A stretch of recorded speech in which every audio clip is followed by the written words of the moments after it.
Hello बच्चों, आज हम हिंदी मधुरिमा का पाठ 15 पढ़ेंगे। पाठ है दोहे। बच्चों, आप लोगों को ये सारे दोहे, जितने भी दोहे इसमें लिखा रखे हैं आपकी बुक में, इस चैप्टर में, वो सारे दोहे आपको याद करने हैं। ठीक है। सबसे पहले हम बात करते हैं कि बच्चों, हमारे जो देश हैं, हमारा जो देश भारत है, उसमें अनेक संत हुए हैं। संत यानी कि जो भगवानों को याद करते हैं, भगवानों के बारे में लिखते हैं और समाज को अपने दोहों के द्वारा संदेश देते हैं। उसे समाज में अगर कोई कुरीतियाँ हैं तो उसको सुधारने का प्रयत्न करते हैं। तो ये जो हैं संत हैं। ठीक है।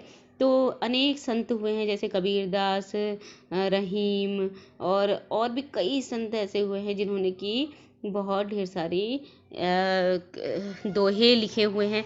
उनमें से आपका जो ये दोहे चैप्टर है, इसमें से कबीरदास जी के दोहे जो हैं इसमें लिखे गए हैं, जिनको कि आपको कंठस्थ याद करना है। ठीक है। और इसका अर्थ भी समझना है और उसको अपने जीवन में उतारना है। जब आप लोग इन दोहों के हिसाब से चलेंगे, इन दोहों को अपने जीवन में उतारेंगे, जो भी चैप्टर आप लोगों का है, हिंदी हो, इंग्लिश हो, बहुत अच्छे अच्छे संदेश देने वाले चैप्टर्स होते हैं, पाठ होते हैं, उनको अगर यदि आप अपने जीवन में उतारते रहेंगे तो आप लोग बहुत अच्छे, आपकी बहुत अच्छी पर्सनैलिटी बन जाएगी, बहुत अच्छे इंसान बन जाएंगे आप लोग। ठीक है। तो इसलिए इन सबको अपने जीवन में उतारना, सिर्फ आप लोगों को पढ़ना नहीं है, सिर्फ आप लोगों को याद नहीं करना है। आप लोगों के जो है कोर्स में ये किताबें, ये पाठ इसलिए रखे गए ताकि आप लोग उससे कुछ सीखें और अपने जो है जीवन में उनको उतारें और एक बहुत अच्छा आपका जो है व्यक्तित्व बने, इसलिए ये पाठ दिए जाते हैं। ठीक है। तो बच्चों, आप लोग इन पाठों का अर्थ समझिएगा और उसे अपने जीवन में उतारिएगा। ठीक है। अब बच्चों देखिए, सबसे पहले आपके जो बुक है, सबसे ऊपर उसमें एक दोहा लिखा है, ऐसी बाणी बोलिए मन का आपा खोए, औरन को शीतल करे आपहु शीतल होए। आप लोगों ने क्या ये दोहा सुना है?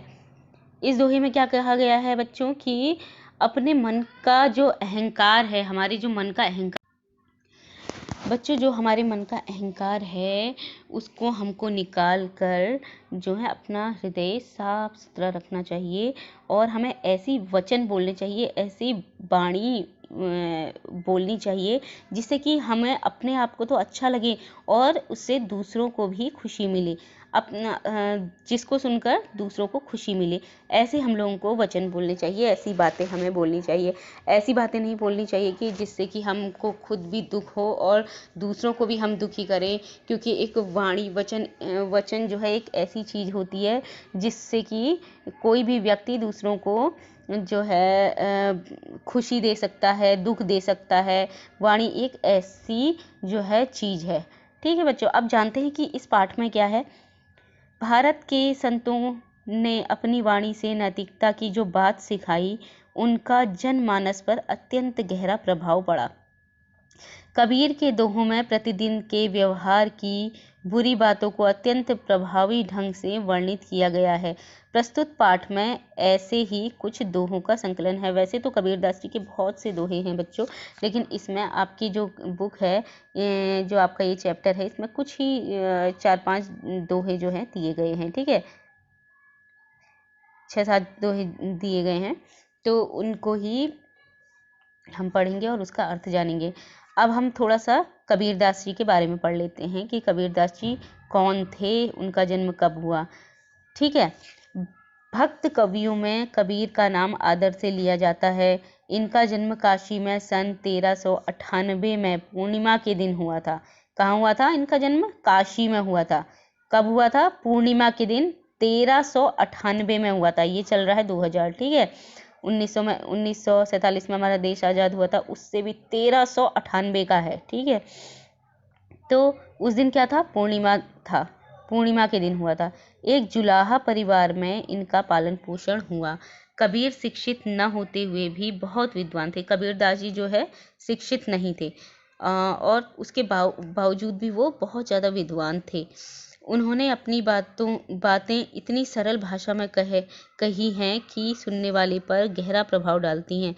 आइए इनके कुछ दोहे पढ़े। अब देखिए बच्चों, इनके दोहे बताती हूँ मैं, ठीक है। अब सबसे पहला दोहा क्या है? दुख दुख में सुमिरन सब करे, सुख में करे न कोई, जो सुख में सुमिरन करे, दुख काहे को होए। अब कबीर दास जी का इस दोहे से क्या मतलब है कि जब हमें दुख आता है उस समय तो भगवान के बारे में है, ठीक है, ईश्वर के बारे में, कि उस समय जब हमें दुख आता है उस समय तो भगवानों को हर कोई याद करता है। जैसे ही किसी को दुख आता है, हे भगवान करके सब याद करने लग जाते हैं। लेकिन अगर और सुख में कोई नहीं करता है। जब कोई इंसान सुखी रहता है उस समय तो कोई नहीं करता है, और जब दुख आता है तो उस समय इंसान जो है भगवान को याद करने लग जाता है। लेकिन कबीर दास जी कह रहे हैं, अगर तुम सुख में ही भी ईश्वर को सुमिरन करोगे, यानी कि स्मरण करोगे, उनको याद करोगे, तो तुम्हारे पास दुख ही क्यों आएगा। यानी कि अगर हम सुख में भी दुख में भी दोनों में ही ईश्वर को हर समय याद करते रहेंगे और सुख में भी हम ईश्वर को याद करते रहेंगे, तो उनका नाम जपते रहेंगे, तो क्या होगा, तो दुख ही नहीं आएगा, हमारे पास कोई दुख ही नहीं आएगा, ठीक है। तो उसके बाद अगला क्या है? बड़ा हुआ तो क्या हुआ, जैसे पेड़ खजूर, पंथी को छाया नहीं, फल लागे अति दूर। अब इसमें क्या कह रहे हैं कबीरदास जी कि बड़ा होने से कोई फायदा नहीं है। यानी कि कहने का मतलब क्या है कि इस दोहे में बताया है कि कोई भी चीज़ केवल आकार में बड़े होने से ही महत्वपूर्ण नहीं होती है, जब तक कि किसी को उसका लाभ ना मिले। अब कबीर जी क्या कहते हैं कि सिर्फ बड़े होने से कुछ नहीं होता। उदाहरण के लिए जैसे खजूर का वृक्ष देखा है आप लोगों ने?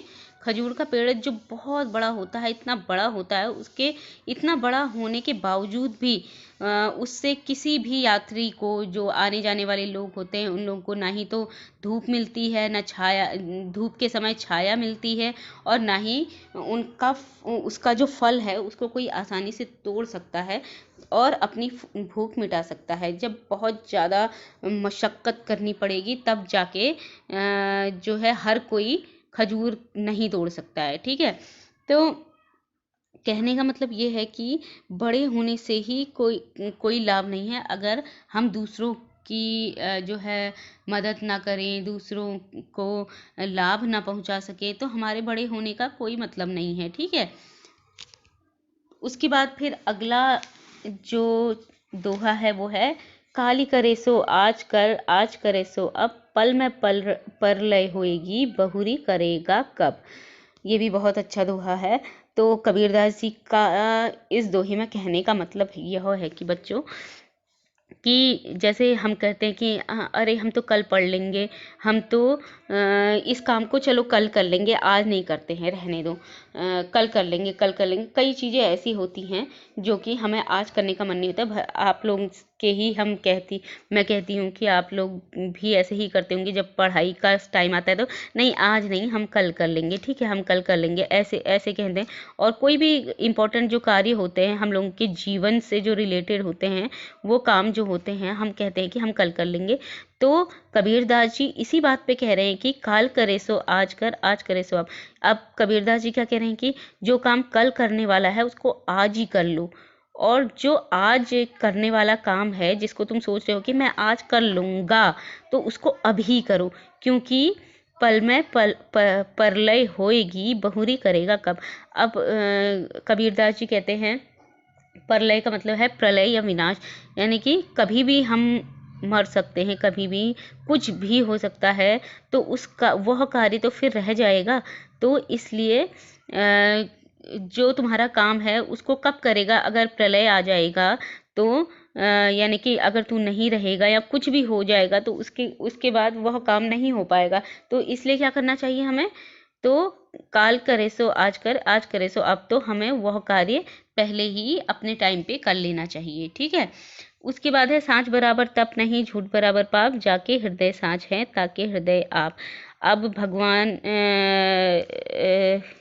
के बारे में क्या कह रहे हैं कबीरदास जी, कि सच के बराबर तप नहीं है और झूठ के बराबर पाप नहीं है। यानी कि सदा सत्य बोलना चाहिए, क्योंकि सच के अंदर क्या है, ईश्वर वास करते हैं, और जो झूठ बोलता है उससे ईश्वर हमेशा नाराज रहते हैं। ठीक है, तो सच के बराबर तप नहीं और झूठ के बराबर पाप नहीं है। जिसके हृदय में सत्य है बच्चों, जिसके हृदय के अंदर सत्य है उसके हृदय में ही भगवान बसते हैं, ताकि हृदय आप यानी उसके हृदय में कौन है, भगवान है। ठीक है, और जो व्यक्ति हमेशा झूठ बोलता रहता है उससे उससे भगवान उसके हृदय में कभी भगवान नहीं वास कर सकते हैं। ठीक है, नेक्स्ट है, करत करत अभ्यास के जड़मति होत सुजान, रसरी आवत जात ते सिल पर पड़े निशान।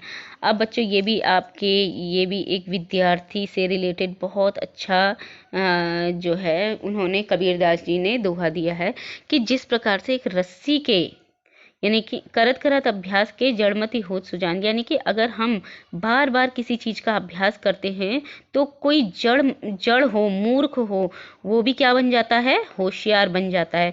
जिस प्रकार से रसरी आवत जाते सिल पर पड़त निशान, जिस प्रकार से रस्सी के बार बार आने जाने से कुएं की बात हो रही है यहाँ पे। कुआं देखा है आपने, उसमें बाल्टी लटकी होती है और बाल्टी नीचे डाल दे, फिर ऊपर की ओर को रस्सी से जो है बाल्टी ऊपर खींची जाती है, और जब वो सालों बीत जाते हैं और जब बहुत ज़्यादा उसमें से बाल्टी डाली जाती है, निकाली जाती है, उस रस्सी का जो निशान वहाँ पे होता है, उस पत्थर में जो रस्सी का निशान पड़ जाता है।